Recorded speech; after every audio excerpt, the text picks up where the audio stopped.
Friends ನಮಸ್ಕಾರ ಎಲ್ಲರಿಗೂ. ಇವತ್ತಿನ ಬ್ಲಾಗಲ್ಲಿ ಪನ್ನೀರ್ ಮಟರ್ ಪಟೋಟ ಯೂಸ್ ಮಾಡ್ಕೊಂಡು ಒಂದು ಸೂಪರ್ ಆಗಿರೋ ಗ್ರೇವಿ ಹೇಗೆ ಮಾಡೋದು ಅಂತ ನೋಡೋಣ. ಸೊ ಅದಕ್ಕೆ ಏನೇನು ಸಾಮಗ್ರಿಗಳು ಬೇಕಂತ ತೋರಿಸ್ತಾ ಇದ್ದೀನಿ. ಅದು ಒಂದು ಕಪ್ಪು ಬಟಾಣಿ ತೆಗೆದುಕೊಂಡಿದ್ದೀನಿ. ಸೊ ಒಂದೆರಡು ಆಲೂಗೆಡ್ಡೆನ ಸಣ್ಣದಾಗಿ ಕಟ್ ಮಾಡಿ ಇಟ್ಕೊಂಡಿದ್ದೀನಿ. ಸೊ ಒಂದು ಪನ್ನೀರು ಮತ್ತು ಒಂದು ಕಪ್ಪು ತೆಂಗಿನಕಾಯಿ ತೆಗೆದುಕೊಂಡಿದ್ದೀನಿ. ಸ್ವಲ್ಪ ಗೋಡಂಬಿ ತೆಗೆದುಕೊಂಡಿದ್ದೀನಿ. ಒಂದು ಟೊಮೊಟೊ, ಒಂದು ದಪ್ಪ ಗಾತ್ರದ ಈರುಳ್ಳಿ, ಸ್ವಲ್ಪ ಕೊತ್ತಂಬರಿ ಸೊಪ್ಪು,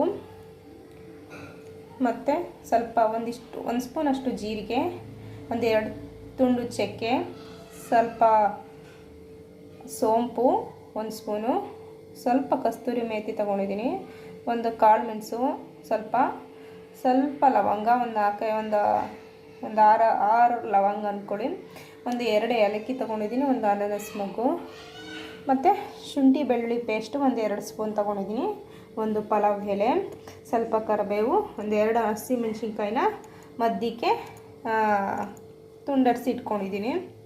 ಸೊ ಈಗ ಹೇಗೆ ಮಾಡೋದು ಅಂತ ನೋಡೋಣ ಬನ್ನಿ ಫ್ರೆಂಡ್ಸ್. ಒಗ್ಗರಣೆಗೆ ಸ್ವಲ್ಪ ಒಂದು 2-3 ಸ್ಪೂನ್ ಎಣ್ಣೆ ಹಾಕಿದ್ದೀನಿ. ಒಂದು 2 ತುಂಡು ಚಕ್ಕೆ ಹಾಕಿದ್ದೀನಿ ಸಣ್ಣದು. ಸೊ ಒಂದು 2-3 ಲವಂಗ, ಮತ್ತು ಕಾಳು ಮೆಣಸು 1-2, ಮತ್ತು ಕಸ್ತೂರಿ ಮೇಥಿ, ಮತ್ತು ಒಂದು ಓಪನ್ ಮಾಡ್ಕೊಂಡಿರೋ ಅಂಥದ್ದು ಏಲಕ್ಕಿ, ಸ್ವಲ್ಪ ಜೀರಿಗೆ, ಒಂದು ಅನಾನಸ್ ಮೊಗ್ಗು, ಒಂದಿಷ್ಟು ಸೋಂಪು ಹಾಕಿದ್ದೀನಿ.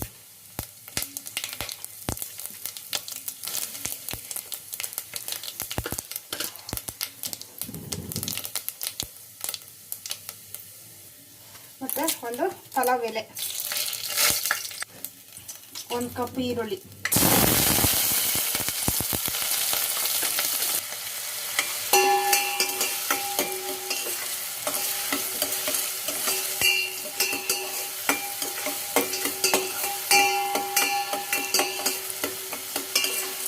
ಇದು ಸ್ವಲ್ಪ ಫ್ರೈ ಆಗಲಿ.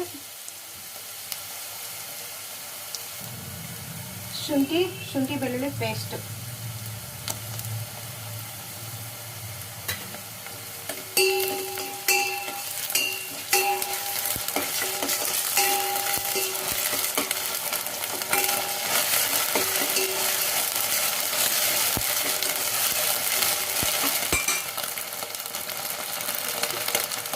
ಮತ್ತು ಕರಿಬೇವು, ಹಸಿಮೆಣಸು,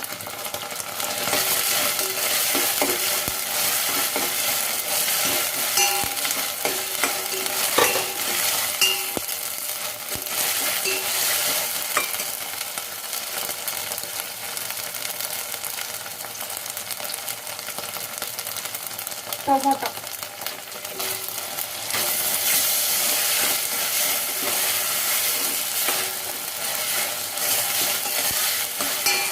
ಇದೊಂದು ಸ್ವಲ್ಪ ಫ್ರೈ ಆಗಲಿ ಚೆನ್ನಾಗಿ. ನಾನಿವಾಗ ಆಲೂಗೆಡ್ಡೆ ಹಾಕೋತಾ ಇದ್ದೀನಿ.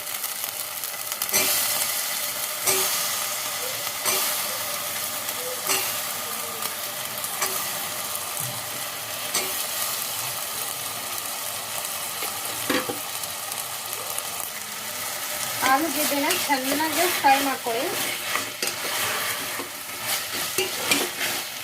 ಫ್ರೈ ಆಗಲಿ ಇದು.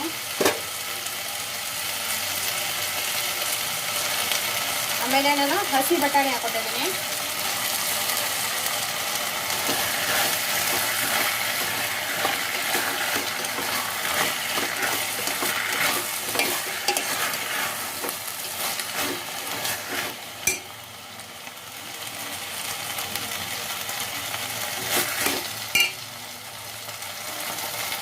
ರುಚಿಗೆ ತಕ್ಕಷ್ಟು ಉಪ್ಪು ನೋಡ್ಕೊಂಡು ಹಾಕೊಳ್ಳಿ.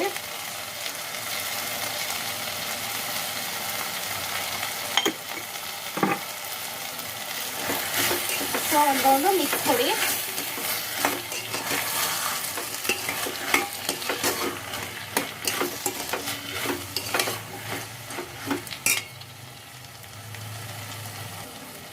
ಇವಾಗ ಸ್ವಲ್ಪ ಮಸಾಲೆ ಆ್ಯಡ್ ಮಾಡೋಣ.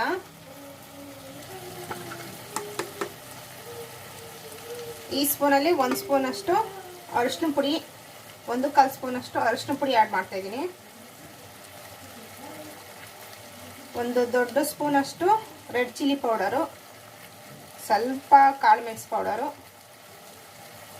ಮತ್ತು ಕೊತ್ತಂಬರಿ ಪೌಡರು, ಧನಿಯಾ ಪೌಡರ್ ಅಂತ ಏನಂತೀವಿ ಅದು. So 1 spoon garam masala powder. So ಇಷ್ಟು ಹಾಕಿ ಆದಮೇಲೆ ಒಂದು ರೌಂಡು ಮಿಕ್ಸ್ ಕೊಡಿ.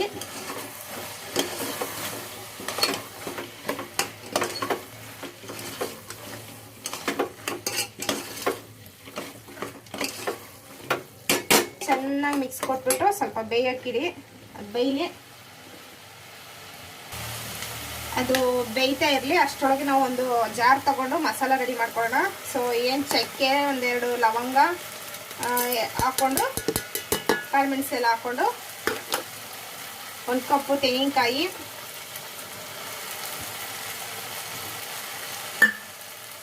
ಗೋಡಂಬಿ ಹಾಕ್ಕೊಂಡು ರುಬ್ಕೊಂಡು ಬರೋಣ.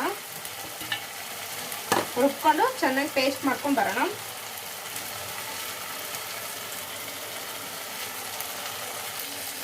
ಇದು ಬೇಯಕ್ಕೋಸ್ಕರ ನಾನು ಒಂದು ಅರ್ಧ ಕಪ್ಪು ನೀರು ಹಾಕ್ತಾ ಇದ್ದೀನಿ, ಬೇಯಲಿ ಅಂತ. ಚೆನ್ನಾಗಿ ಬೆಂದರೆ ಮಸಾಲ ಆ್ಯಡ್ ಮಾಡೋಕ್ಕೆ ಸರಿ ಹೋಗುತ್ತೆ. ಸೊ ಅದಕ್ಕೆ ನಾನು ಒಂದು ಅರ್ಧ ಕಪ್ ನೀರು ಹಾಕ್ತಾ ಇದ್ದೀನಿ. ಸೊ ಆಲೂಗೆಡ್ಡೆ ಎಲ್ಲ ಬೇಯಲಿ ಅಂತ.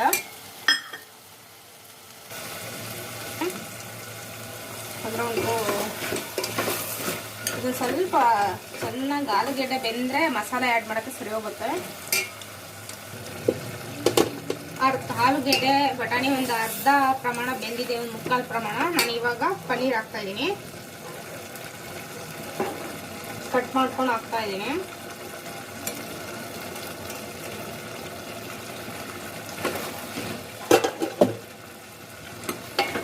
ಮಿಕ್ಸ್ ಮಾಡ್ಕೊಳ್ಳೋಣ.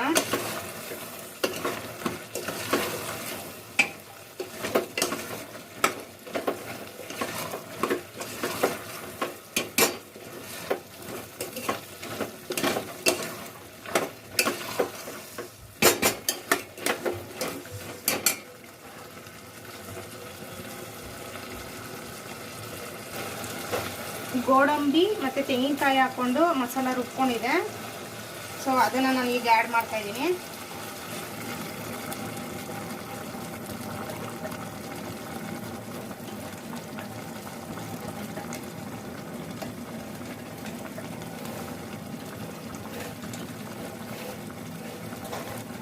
ತುಂಬಾ ಚೆನ್ನಾಗಾಗುತ್ತೆ.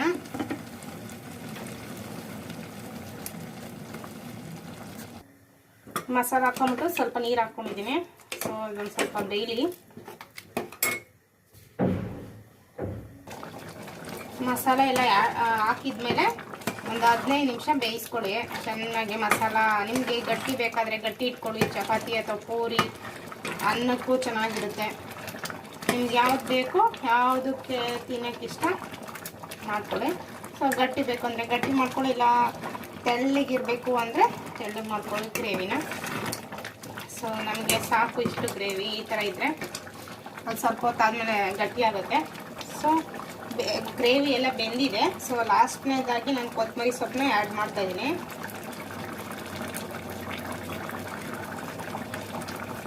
ಸೊ ಇಷ್ಟೇ, ಏನಿಲ್ಲ, ಈಸಿ ಇದೆ. ಸೊ ಎಲ್ಲ ರೆಡಿ ಮಾಡಿಕೊಂಡ್ರೆ ಒಂದು 10 ನಿಮಿಷ 20 ನಿಮಿಷದೊಳಗಡೆ ಅಡುಗೆ ರೆಡಿ ಆಗಿಬಿಡುತ್ತೆ. ತುಂಬಾ ಟೇಸ್ಟಿಯಾಗಿರುತ್ತೆ ಸಹಿತ, ತುಂಬ ಚೆನ್ನಾಗಾಗುತ್ತೆ. ಒಮ್ಮೆ ಟ್ರೈ ಮಾಡಿ, ಹೇಗಾಯಿತು ಅಂತ ಹೇಳಿ. ಫ್ರೆಂಡ್ಸ್ ನೋಡಿ, ರೆಡಿ ಇದೆ. ತುಂಬ ಟೇಸ್ಟಿಯಾದ ರುಚಿಯಾದದ್ದು.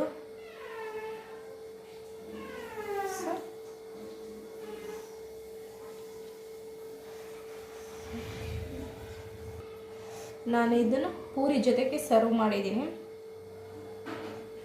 ಟೇಸ್ಟಿಯಾದ ಪೂರಿ ಜೊತೆಗೆ ಈ ಗ್ರೇವಿನ ಸರ್ವ್ ಮಾಡಿದ್ದೀನಿ. So ready.